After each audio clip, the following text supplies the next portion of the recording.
So good morning, Bob. What's the good word for today? I've got some fantastic news for you. They have sent a gentleman all the way from Canada by the name of John. I done forgot his name. Hutchison.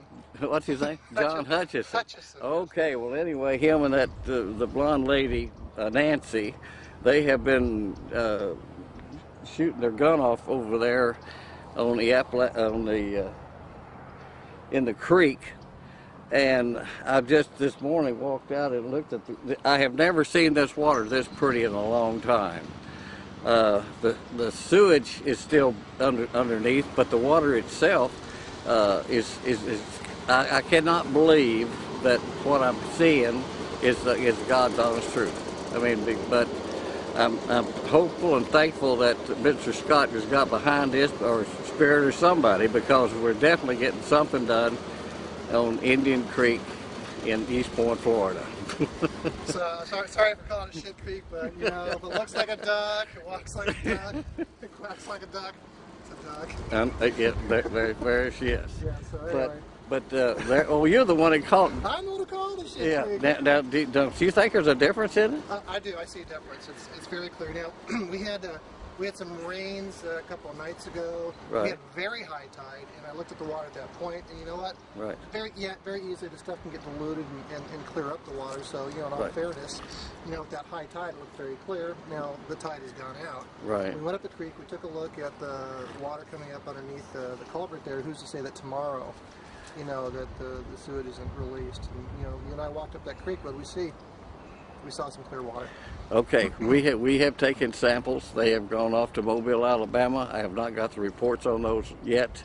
I know the one sample that y'all talked me into smelling and got a headache for 24 hours. I didn't talk you into that. See, I ain't touching that stuff. Well, Daryl did. But anyway, I know that, and I tell you what, I'm afraid. I'm totally afraid of what we're about to find out. Yeah, I completely You know, understand. Daryl's daughter was born here, and she spent a year over in Sand with cancer.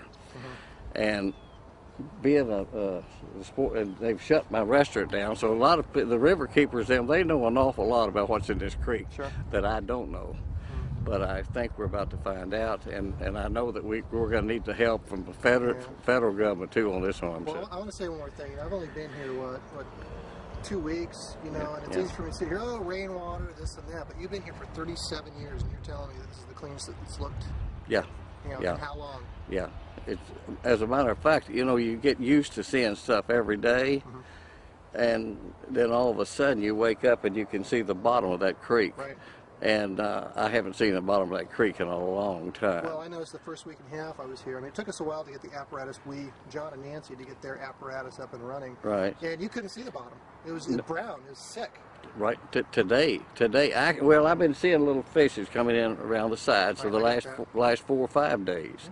And I've seen what Daryl, when they come down and took that of the video and all that, seemed like it was breaking up or something when they had them tunes on over there. Right, there's a white swath that came in here when I was down in Brooksville. I cannot say anything about what John's doing over there, but something is happening. That's all. That's all I'm qualified to say. You know, John says the same thing. Something's happening. He doesn't. Well, that's the truth. Something's happening. I don't. It's if they can clear up a water with sound, I think the federal government should get behind it and push it 100%. Excellent. But because I definitely, you know, this morning you said when we walked down there, you said this odor's going to knock us out. But did you notice that odor wasn't quite as bad? No, it wasn't. And for it to be that low and not to be knocked on to run away from it, which I did my first day here, I set up the camera and I couldn't get out of there fast enough. That's correct.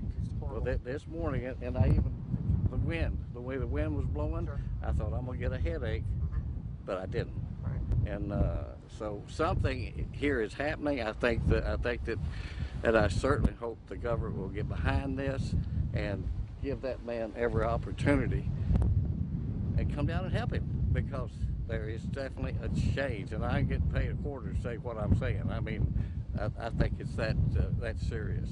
It very definitely. At least it's worth them coming and look at. So I certainly appreciate him being here, and I'll certainly give him a room if he'll stay. because that means that much to me and my family and the people in Franklin County. I think if the people in Franklin County knew what this man was doing, they would be lined up over here cheering him. And there will be a day, I really feel that they will be doing that too. Let's all hope so. I think so. All right, thank you, Bob. Yes, sir.